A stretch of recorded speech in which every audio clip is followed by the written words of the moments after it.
সুকুমার রায়ের লেখা বুঝিয়ে বলা। ও শ্যামা দাস, আয় তো দেখি, বসতো দেখি এখানে। সেই কথাটা বুঝিয়ে দেব 5 মিনিটে, দেখে নে। জ্বর হয়েছে? মিথ্যে কথা, ওসব তোদের চালাকি। এই যে বাবা চেঁচাচ্ছিলি, শুনতে পাইনি? কালাকি। মামার ব্যামো, বুদ্ধি ডাকবি। ডাকিস না হয় বিকেলে, না হয় আমি বাতলে দেব, বাঁচবে মামা কি খেলে। আজকে তোকে সেই কথাটা বোঝাবো। না বুঝবি তো মগজে তোর গজাল মেরে গোজাবো। কোন কথাটা তাও ভুলেছিস? ছেড়ে দিছিস হাওয়াতে। কি বলেছিলেন পরশু রাতে বসটুম বসের দাওয়াতে? ভুলিসনি তো বেশ করেছিস, আবার শুনলে খেতি কি? বড় যে তুই পালিয়ে বেড়াস মারাসনে যে এদিকেই। বলছি দাঁড়া, ব্যস্ত কেন? বস তাহলে নিচুতেই। আজকালের এই ছোকরাগুলো তরসয় না কিছুতেই। আবার দেখো, বসলি কেন? বইগুলো আর নামিয়ে। তুই থাকতে মুটের বোঝা বইতে যাব আমিয়ে।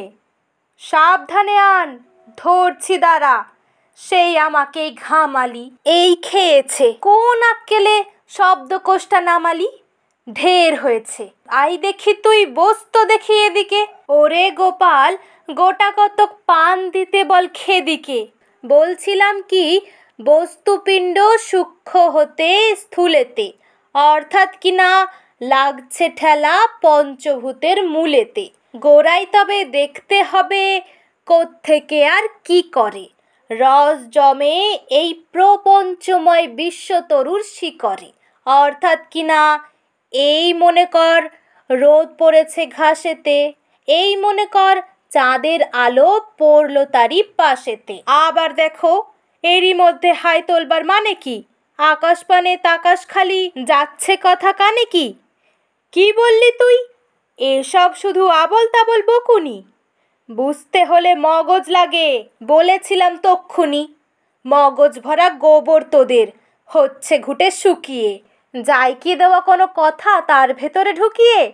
ও শ্যামা দাস, উঠলি কেন? কেবল যে চাস পালাতে।